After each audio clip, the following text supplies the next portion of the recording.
एक छोटे से गांव में रमेश नाम का एक किसान रहता था। रमेश की जिंदगी कठिनाइयों से भरी थी। खेत में सूखा पड़ने के कारण उसकी फसल नष्ट हो गई थी। कर्जदार रोज दरवाजे पर खड़े रहते और परिवार के लिए खाने की व्यवस्था करना भी मुश्किल हो गया था। एक दिन परेशान होकर रमेश गांव के मंदिर गया। उसने भगवान की मूर्ति के सामने बैठकर कहा, हे भगवान, क्या आप सच में हैं? अगर हैं तो मेरी मदद क्यों नहीं करते? उसकी आंखों से आंसू बहने लगे। तभी एक बूढ़े साधु मंदिर में आए। उन्होंने रमेश को रोते हुए देखा और पास आकर बोले, बेटा, क्या बात है?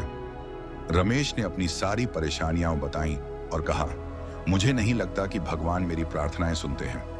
साधु मुस्कुराए और बोले, क्या तुमने कभी महसूस किया है कि भगवान हर समय तुम्हारे साथ हैं?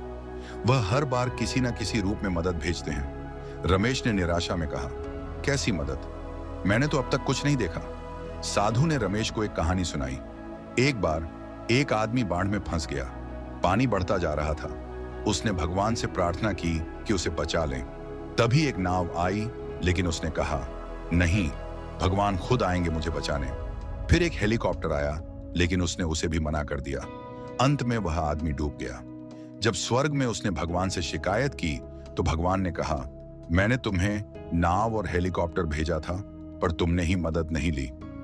रमेश ने यह सुनकर सोचा और साधु से पूछा, तो क्या भगवान मेरी मदद भी कर रहे हैं? साधु ने कहा, जरूर, बस अपनी आंखें खोलो और मदद को पहचानो। उस दिन रमेश ने तय किया कि वह हिम्मत नहीं हारेगा। उसने गांव वालों से मदद मांगी और सभी ने उसके खेत के लिए पानी और बीज का इंतजाम किया।